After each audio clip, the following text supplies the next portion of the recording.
Começando mais um episódio desse projeto que eu criei por conta do Cultura nas Redes da Secretaria Estadual de Cultura, né? A minha proposta era de discutir, de discutir livros que falam que tem uma abordagem temática assim, controversa ou polêmica, como as editoras gostam de dizer. Em última análise, falar de temas que não são usuais muitas vezes na literatura infanto-juvenil, né? Porque até hoje tem uma certa restrição. Você mesmo, quando você vai em outros países, né, principalmente na Europa, é uma coisa que eu percebi, né, que você não encontra muitos livros que falam de AIDS, de criança de rua.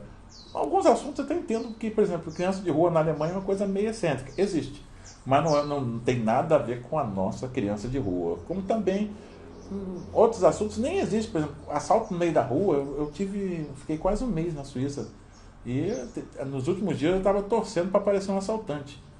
Né, porque aquele troço estava parecendo insuportavelmente normal para mim, para os padrões nacionais do Piniquim, né? Por exemplo, quem atravessa a Praça 15 ou a Sans Pena sabe muito bem o que eu estou falando, né? Tudo pode acontecer. Então, assim, tem temas que não se discute. Mas o tema do segundo livro que eu vou enfocar aqui, infelizmente, é mundial. E principalmente agora, por conta dessa pandemia que é mundial também, o comportamento das pessoas mudou a partir do confinamento, do isolamento social, né? Acho que pouca gente, principalmente o brasileiro, que é a última vez em que houve alguma coisa insinuada, parecida com o isolamento social, foi na gripe espanhola. Isso foi lá para os idos de 1918, por aí. Então a gente nunca, durante praticamente 100 anos, né? 100 anos, 102 na verdade, a gente não teve essa experiência assim, meio até traumática, porque não se vai falar para o europeu, eles tiveram só no século XX 2 guerras mundiais que te obriga a ficar confinado, racionar comida, energia. Sua vida muda totalmente. E é o que está acontecendo, infelizmente, no Brasil. As pessoas não têm, os mais jovens não têm essa noção. E talvez por não ter essa noção, eles estão assim, descuidando, né? Estão sobrecarregando a agenda de Deus, por exemplo, que já que diz que Deus é brasileiro. Aí nesse segundo episódio eu vou trabalhar com uma coisa mais ou menos próxima dessa situação que nós estamos vivendo. Né? O livro não é para criança, obviamente, é um livro para adolescentes e para adultos. Chama-se Longas Cartas para Ninguém. E a abordagem dele é sobre depressão, suicídio. Inclusive, você imagina, quando você fala isso com as pessoas, nossa, livro sobre depressão e suicídio, Deus me livre. Por que você escreveu isso? Teve uma escola no Espírito Santo, em Vitória, que no dia da palestra, muitos pais estavam lá, porque eles já tinham aquela ideia de que discutir essas coisas. Eu acho engraçado que as pessoas têm essas ideias de se eu escondo o problema, ele desaparece. Né? O famoso paradigma do avestruz. Né? Se o problema é muito grave, eu não tenho como discutir com meu filho, com as pessoas mais próximas que eu amo, adoro, né? Eu vou ignorar. Sabe? Até tem um viés criminal sobre isso, né? Para quem é assaltado nas ruas, você percebe uma coisa. Bom, além do assalto ser uma coisa traumática, óbvio, né? Ninguém sai sorrindo depois de ser assaltado.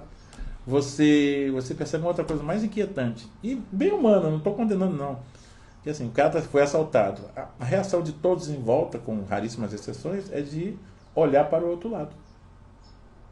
Né? Eu já vi porque eu já fui assaltado 5 ou 6 vezes, então. Em várias ocasiões todo mundo olhou para o outro lado e assim, a vida segue. Né? Esse é um tema que infelizmente muitas pessoas têm certas restrições a discutir. Mas eu acho que tem que ser discutido porque é um tema extremamente grave, inclusive no Brasil. Né? Suicídio, principalmente suicídio, né? Eu já vi vários estudos, não antes para fazer o livro. Na verdade eu não li pouca coisa para fazer o livro. Né? É um processo de criação basicamente. É ficção. Obviamente eu não vou dizer que é baseado em fatos reais, porque obviamente tudo que é ficção é baseado em fatos reais. O fato real é a própria ficção. Né? Então assim, mas eu gosto de desafios. Aliás, eu gosto de ter uma polêmica. Né?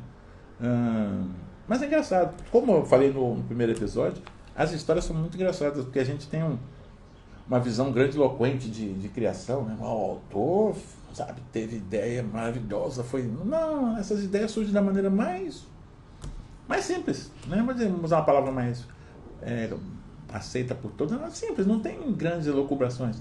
Muitas vezes tem até o lúdico que funciona para criar outro lúdico.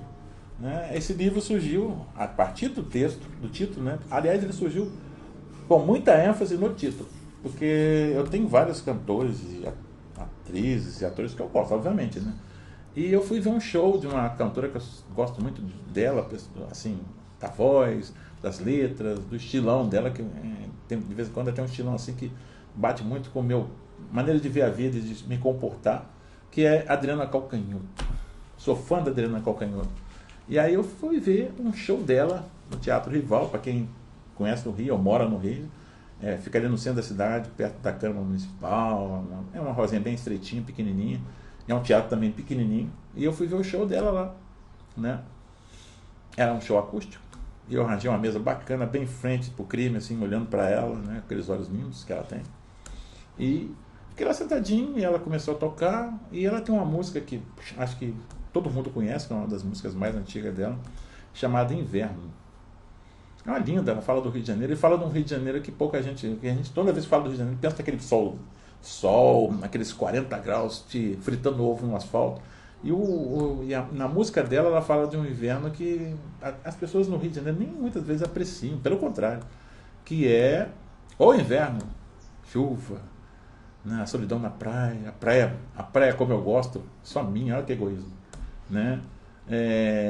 A música fala disso. E lá pelas tantas eu vi o título do meu livro, né? Não era o título do meu livro, era o refrão da música, né? Eu escrevo longas cartas para ninguém. Poxa, uma frase linda, cara, né? Que bonito, aquela coisa encantadora, assim, meio bucólica, meio assim triste, né? Imagina se muita gente acha que o Rio de Janeiro chuvoso é a coisa mais triste do mundo. Eu adoro, né? Sabe? E aí aquela frase ficou na minha cabeça: longas cartas para ninguém, né? Longas cartas para ninguém. Pô, já tem o título pro livro. Agora só falta o básico, o livro, né? E aí você fica pensando, por exemplo, como eu fiz, quando é que você escreve uma longa carta para ninguém? Aí as opções vão pintando na cabeça do autor. A primeira que eu lembrei foi da fatídica carta de apelo, súplica mesmo, ao professor de matemática. Isso é fato real, não é baseado em fatos reais. O autor sempre foi um bom aluno, aquela coisa toda, mas de vez em quando o autor também era, como dizer, meio bagunceiro, não muito bagunceiro, sabe? Não depredava nada, até porque se eu depredasse alguma coisa, eu iria apanhar da minha mãe até ficar branco, né? E eu, por alguma coisa que eu fiz, né? E o professor de matemática, anote aí, crianças, principalmente os estudantes, o professor de matemática nunca esquece, né? E aí eu fiz uma bagunça, fui expulso da sala de aula, e a vida seguiu, até que no final do ano eu precisava de 2,8 para passar de ano. E como eu tinha arranjado um emprego, que eu estava muito interessado no emprego, eu fui lá pedir a professora de matemática, eu fiquei em recuperação, né? Aí eu pedi a professora de matemática: você não pode me dar uns 2,8, 28, sei lá. Ela olhou para minha cara, soltou aquele risinho de bandido de filme da década de 40 em Hollywood e falou assim: não.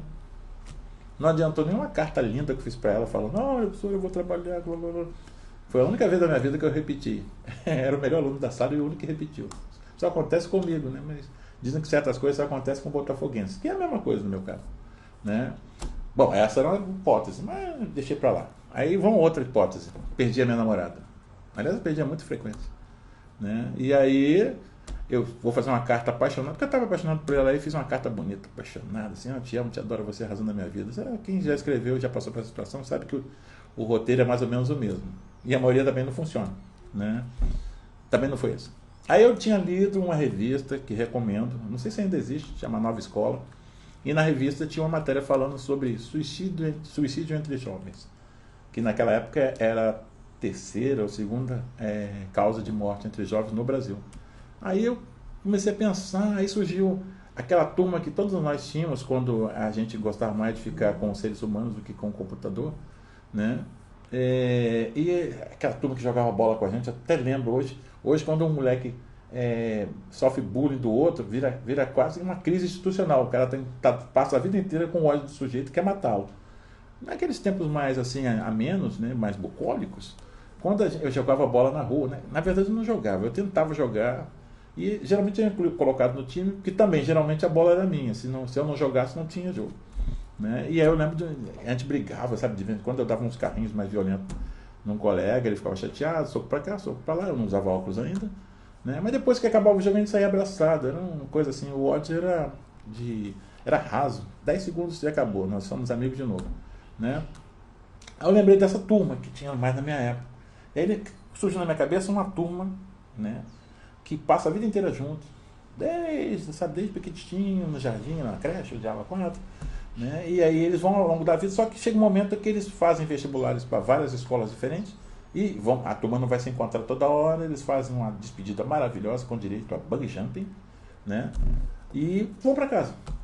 Aí à noite, o protagonista da história, ele recebe um telefonema dizendo que o grande líder da turma, aquele cara que todo mundo seguia, mesmo quando ia pro buraco, sem nenhuma razão aparente, se matou. Aí ele fica tão chocado que ele se tranca no quarto, pega um caderno e começa a escrever compulsivamente em busca de uma explicação para o suicídio do grande amigo dele. Pronto, tá feito o livro aí. Né? Longas cartas para ninguém. Ele vai escrever longas cartas que nunca ele vai mandar para ninguém. É só uma busca interior por uma explicação por algo que ele não entendeu. Né? Essa é a origem do livro. E muita gente realmente, suicídio é uma coisa complicada. Né? Muita gente acha que é covardia. Eu, pessoalmente, é a minha opinião, não é baseado em nenhum estudo científico mais aprofundado, eu acho que é um momento de extrema coragem. Porque eu mesmo não teria coragem de fazer isso, não. Até porque eu adoro viver. Atualmente eu estou em negociações sérias com São Pedro, buscando pelo menos viver até os 125 anos. E se ele vacilar, eu pego mais 25 de lambuja como bônus. Viver é bom demais. Se tem alguma coisa melhor que viver, o cara que criou essa confusão toda guardou para ele. Né?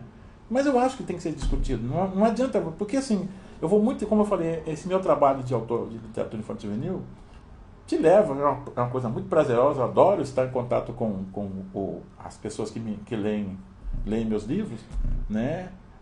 Eu vejo muito, isso passou a ser, querendo ou não, a ser um debate em muitas escolas, até porque acontece nas escolas.